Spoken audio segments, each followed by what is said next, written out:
பிரபல பின்னணி பாடகர் ஸ்ரீனிவாஸ் தன்னோட மகள்களோட திருமணத்தை பற்றி சமீபத்தில் ஒரு பேட்டியில் ரொம்பவே நிகழ்ச்சியோட பேசியிருக்காங்க. ஜாதி, அந்தஸ்து, பணம் இதெல்லாம் கருத்தில் கொள்ளாமல் தன்னோட மகள்கள் விரும்பினவங்களையே திருமணம் பண்ணி வச்சதா அவங்க சொல்லியிருக்காங்க. அந்த வகையில் பாடகர் ஸ்ரீனிவாஸ் கொடுத்த அந்த பேட்டி இப்போது சோசியல் மீடியாவில் வைரல் ஆகிட்டு இருக்குது. அதில் ஸ்ரீனிவாஸ் என்ன சொல்லியிருக்காங்க அப்படின்னா, என்னோட 2 மகள்களுக்கும் அவங்க விருப்பத்தின்படி காதல் திருமணம் தான் நடந்துச்சு. அதில் எனக்கு பெருமிதம் தான். அவங்களுக்கு சந்தோஷமான வாழ்க்கையை விட்டுட்டேன். ஜாதி, அந்தஸ்து, காசு அப்படிங்கிறதுலாம் முக்கியமே இல்லை அப்படின்னு சொல்லியிருக்காங்க. அந்த வகையில் இன்றைய காலகட்டத்தில் பல பெற்றோர் தங்களோட பிள்ளைகளோட காதல் திருமணத்தை எதிர்த்து வந்துட்டு இருக்கிற நிலையில் ஸ்ரீனிவாசோட இந்த முற்போக்கான கருத்து பரவலாக பாராட்டப்பட்டு வந்துகிட்டு இருக்குது.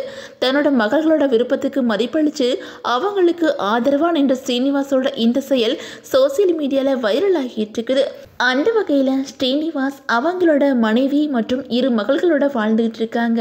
90களில் இருந்து தமிழ், தெலுங்கு, மலையாளம், கன்னடம் மற்றும் இந்தி மொழிகளில் பல பாடல்கள் பாடியிருக்காங்க.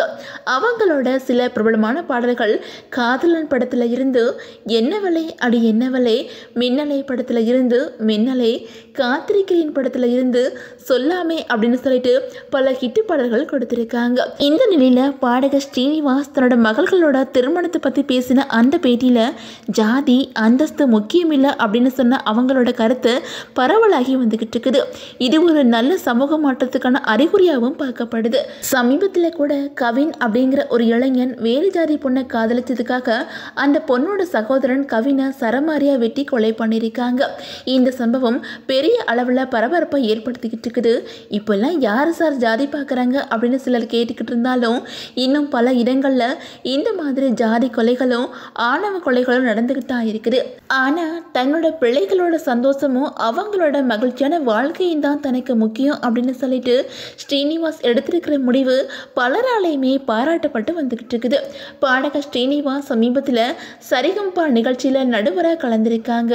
அந்த நிகழ்ச்சியில் இந்த வாரம் டெடிகேஷன் டவுன் நடந்திருக்குது. அப்போது நடுவராக இருக்கிற ஸ்ரீனிவாஸ் தன்னோட 2 மகள்களும் தனக்கு 2 கண்கள் அவங்க 2 பேருக்காகவும் நான் பாடல் டெடிகேஷன் பண்ணுறேன் அப்படின்னு சொல்லிட்டு ஒரு பாடலை பாடியிருக்காங்க. அந்த பாடலும் இப்போது சோசியல் மீடியாவில் பலருடைய பாராட்டையுமே வாங்கி வந்துக்கிட்டு இருக்குது.